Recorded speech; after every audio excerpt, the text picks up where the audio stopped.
أعوذ بالله من الشيطان الرجيم.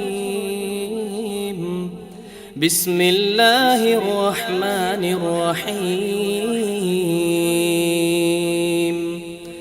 الرحمن علم القرآن خلق الإنسان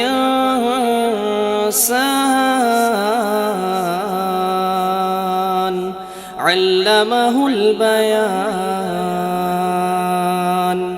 الشمس والقمر بحسبان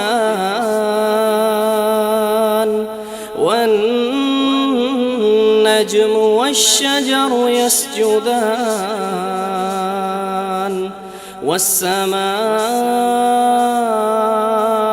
رفعها ووضع الميزان ألا تطغوا في الميزان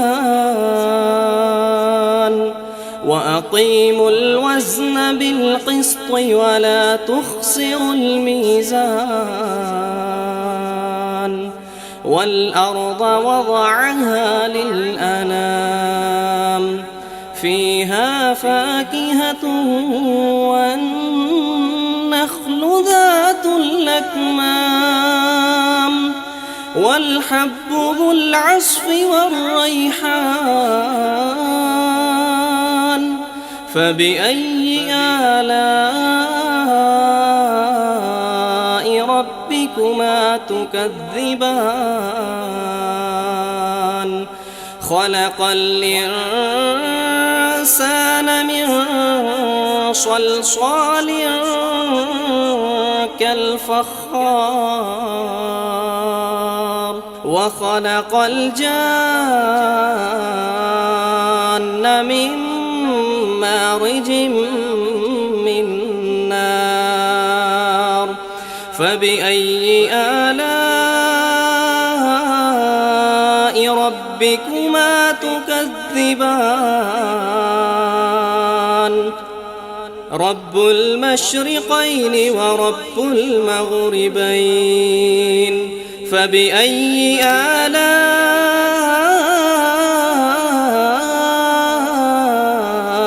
ربكما تكذبان؟ مرج البحرين يلتقيان بينهما برزخ لا يبغيان. فبأي آلاء ربكما تكذبان؟ يخرج منهما اللؤلؤ والمرجان. فبأي آلاء ربكما تكذبان؟ وله الجوار المنشآت في البحر كالأعلام. فبأي آلاء ربكما تكذبان؟ كل من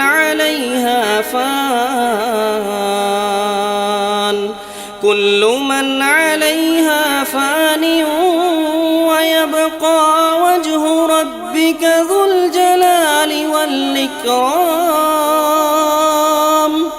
فبأي آلاء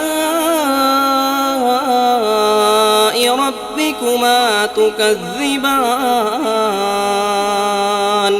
يسأله من في السماوات والأرض كل يوم هو في شأن. فبأي آلاء ربكما تكذبان؟ سنفرغ لكم أيها الثقلان. فبأي آلاء ربكما تكذبان؟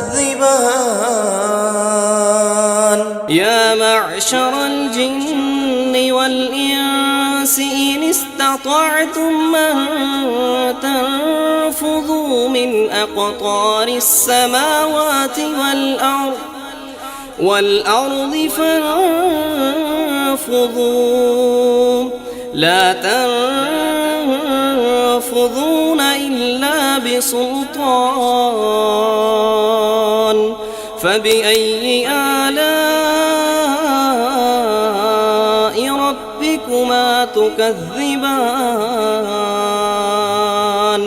يرسل عليكما شواظ من نار ونحاس فلا تنتصران فبأي آلاء ربكما تكذبان فإذا انشقت السماء فكانت وردة كالدهان فبأي آلاء ربكما تكذبان فيومئذ لا يسأل عن ذنبه إنس ولا جان فبأي آلاء ربكما تكذبان يعرف المجرمون بسيماهم فيؤخذ بالنواصي والأقدام فبأي آلاء ربكما تكذبان هذه جهنم التي يكذب بها المجرمون يطوفون بينها وبين حميم آن فبأي آلاء ربكما تكذبان ولمن خاف مقام ربه جنتان فبأي آلاء ربكما تكذبان ذواتا أفنان فبأي آلاء ربكما تكذبان فيهما عينان تجريان فبأي آلاء ربكما تكذبان فيهما من كل فاكهة زوجان فبأي آلاء ربكما تكذبان متكئين على فرش بطائنها من استبرق وجنى الجنتين دان فبأي آلاء ربكما تكذبان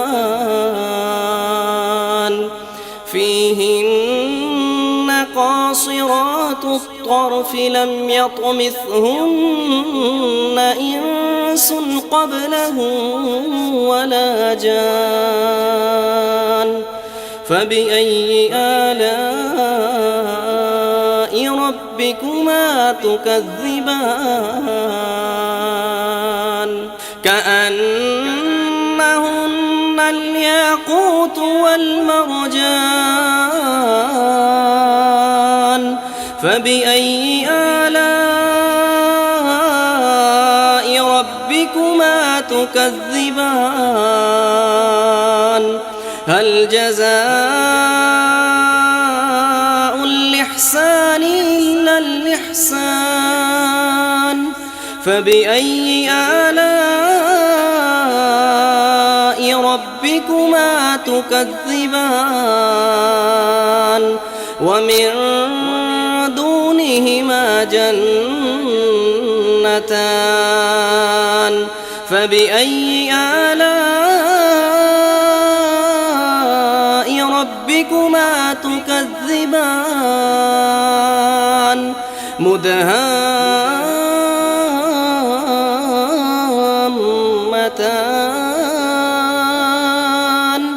فبأي آلاء ربكما تكذبان فيهما عينان نضاختان فبأي آلاء ربكما تكذبان فيهما فاكهة ونخل ورمان فبأي آلاء ربكما تكذبان فيهن خيرات حسان فبأي آلاء ربكما تكذبان حور مقصورات في الخيام فبأي آلاء ربكما تكذبان لم يطمثهن إنس قبلهم ولا جان فبأي آلاء ربكما تكذبان متكئين على رفرف خضر وعبقري حسان فبأي آلاء ربكما تكذبان تبارك اسم ربك ذي الجلال والإكرام